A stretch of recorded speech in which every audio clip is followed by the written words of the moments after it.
Assam press correspondents union আপকো কাৰ্বি আংলং জিলা সমিতিৰ আজি এই ভৱনত দ্বিবাৰ্ষিক যিটো অধিৱেশন হৈছিলে এই অধিৱেশনখনত পুৰণা সমিতিখন ইতিমধ্যে ভংগ হৈছিলে আৰু প্ৰতিনিধি আৰু বিষয় বাছনি সভাতেই আজি কাৰ্বি আংলং জিলাৰ এখন শক্তিশালী ৰূপত মানে কাৰ্যকৰী নতুন সমিতি গঠন কৰা হ'ল। এই সমিতিখনত কেন্দ্ৰীয় কাৰ্যনিৰ্বাহক সভালৈ দুগৰাকী মনোনীত সদস্য হিচাপে আজি মানে সিদ্ধান্ত গ্ৰহণ কৰি খৰচিং ৰংফা আৰু দিগন্ত মহন্তক কেন্দ্ৰীয় সমিতিলৈ প্ৰেৰণ কৰিছে মনোনীত সদস্য, আৰু উপদেষ্টা হিচাপে ৰাখিছে কাৰ্বি আংলং জিলা সমিতিখনত ৰবীন বৰুৱা, দিগন্ত মহন্ত।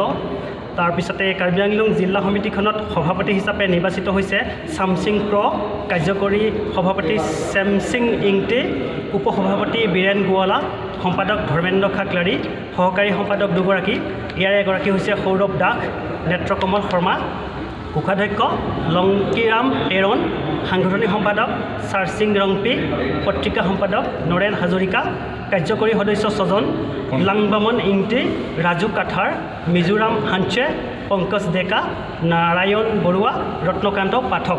ইতিমধ্যে আমি 15গৰাকী কাৰ্যনিৰ্বাহক সদস্যৰে কাৰ্বি আংলং জিলা সমিতিৰ আজি প্ৰতিনিধি আৰু বিষয় বাছনি সভাত গঠন কৰা হৈছে সমিতিখন।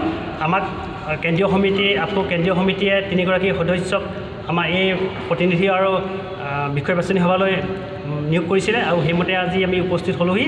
আৰু আমাৰ উপস্থিতিতে এই কাৰ্বি আংলং জিলাৰ নতুন সমিতিখন হয় আপকো কেন্দ্ৰীয় সমিতিৰ নিৰ্দেশমৰ্মে আমাক নিয়োগ কৰিছিলে কাৰ্বি আংলং জিলা সমিতিৰ এই প্ৰতিনিধি আৰু বিষয় বাছনি সভালৈ। মোৰ নাম তুলসী চুতীয়া, সৰুপথাৰ ঘৰ। মই আমাৰ অসম আৰু অসমীয়া খবৰ কাকতত সৰুপথাৰ কৰেছপণ্ডেণ্ট। এখেত হ'ল হেমন্ত কুমাৰ মহন্ত, বৰপথাৰ ঘৰ। এখেত আপকো জ্যেষ্ঠ সদস্য স্বপন কুমাৰ চক্ৰৱৰ্তী, আপকো কেন্দ্ৰীয় সমিতিৰ সহকাৰী সদস্য সম্পাদক।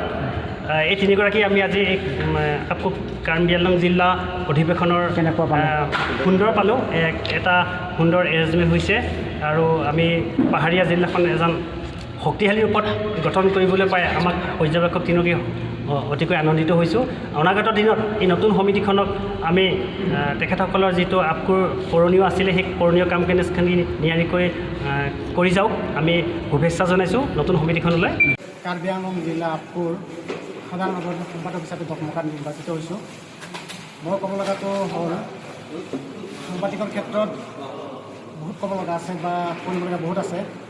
সাংবাদিক ক'বলৈ গ'লে কেৱল কোনোবা এখন মিটিঙত গৈ নিউজ কৰিলে সাংবাদিক নহয়। সাংবাদিকসকলৰ বহুত দায়বদ্ধতা আছে, সামাজিক দায়বদ্ধতা। এই সামাজিক দায়বদ্ধতাটো পালন কৰিবলৈ হ'লে সাংবাদিকসকল সঁচা বাতৰি পৰিৱেশন কৰিব লাগিব, আৰু ওচৰৰ মানে ৰাস্তা পদূলি, দলং, মানে হস্পিটেল, স্কুল ভালকৈ চলিছে নে নাই, তাত কিবা বিসংগতি হৈছে নেকি, এইবিলাক চাব লাগিব। গতিকে সামাজিক দায়বদ্ধতা আছে সাংবাদিকৰ। গতিকে সাংবাদিক হিচাপে যিখিনি পাবলগীয়া চৰকাৰৰ পৰা বা কোনোবা দুখীয়া সাংবাদিক থাকিব পাৰে তেওঁলোকক সহায় সহযোগ দিবৰ কাৰণে হয়তো সাংবাদিক হিচাপে আমাৰ সংগঠনৰ ফালৰ পৰা কিছুমান কিবা গঠন কৰিবলগীয়া আছে। খুব সাংবাদিক য'ত মানে এইসমূহৰ যোগেদি সাংবাদিকসকলক সহায় কৰিব পাৰিব, যিটো চৰকাৰে দিব নোৱাৰে সাংবাদিকে দিব পাৰিব, সেইবিলাক কৰিব লাগিব। আৰু সাংবাদিকৰ ক্ষেত্ৰত কৰিবলগীয়া আৰু বহুত কাম আছে। ধৰ আমাৰ এটা কাৰ্যালয় নাই, সেই কাৰ্যালয়টো হয়তো দিশত আমি বেছিকৈ হয়তো সাংবাদিক কাৰ্যালয় বনাবৰ কাৰণে চেষ্টা কৰিব লাগিব। দ্বিতীয়তে যিসকল সাংবাদিকে এতিয়া জড়িত নাই তেওঁলোকক আমি আনিব লাগিব। মোৰ ভাল লাগিছে, যিহেতু বহুত সপোন আছিল, সেই সপোনটো আজি পূৰণ হৈছে। কাৰ্বি আংলং জিলা আপকোৰ মই সম্পাদক হিচাপে নিৰ্বাচিত হোৱাৰ পিছত মই অনুভৱ কৰিছোঁ যে আমাৰ গোটেইবিলাক আমি পূৰা কৰিম। সেই পূৰা কৰিবলৈ যাওঁতে আমি পদবী নালাগে, পদবী হ'লে যে কাম কৰিব সেইটো নহয়। সাধাৰণ সদস্য এজন মানুহ হ'লে হিচাপে কাম কৰিব পাৰি, কাৰণ মনৰ মানসিকতা লাগিব। কামটো কৰিবলৈ হ'লে কেৱল যে সভাপতি বা সম্পাদক হ'ব লাগিব তেনেকুৱা নহয়।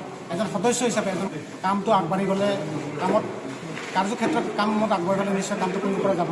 গতিকে মানসিকতা লাগে, ৰাইজৰ সহায় সহযোগ লাগিব। গতিকে মানে যিসকল এই বৰ্তমান আপকো কাৰ্বি আংলং জিলাৰ যিটো গঠন হৈছে বা কেইবছৰমান হ'ল, ইয়াত যিহেতু কিছুমান জড়িত নাই তেওঁলোকক লৈ আনিবৰ কাৰণে আমি চেষ্টা কৰিম। দ্বিতীয়তে আগতে যি হ'ল আগত কিবা কাম হৈছে হোৱা নাই আমি নকওঁ, কিন্তু এতিয়া ভৱিষ্যতত যাতে আৰু আমি কামটো দেখুৱাবৰ কাৰণে চেষ্টা কৰিম। যিবিলাক কাম হোৱা নাই সেই কামবিলাক আমি কৰিব চেষ্টা কৰিম। মই আজি 21/12/2023 2024 আজি দখনকা লংকাম তেৰণ অধিতৰণ হ'ব। আজি আমি কাৰ্বি আংলং ডিষ্ট্ৰিক্ট আপকোৰ অধিৱেশন হৈছে। মই আজি নতুনকৈ কাৰ্বি আংলং ডিষ্ট্ৰিক্ট আপকোৰ সভাপতি হিচাপত চিলেক্ট কৰিছে। গতিকে আগন্তুক যিটো আপকোৰ কাৰ্বি আংলঙৰ কাৰণে যিটো চেণ্ট্ৰেল কমিটিৰ নিৰ্দেশ মতে আমি কামটো কৰি পালন কৰি যাম। আৰু তেতিয়াও মানে আপকো যাতে যিটো কৰিব লাগে কাৰ্বি আংলঙত আজিৰ পৰা মানে কেনেকৈ আগুৱাই লৈ যাম এইটো আপোনালোকে জৰিয়তে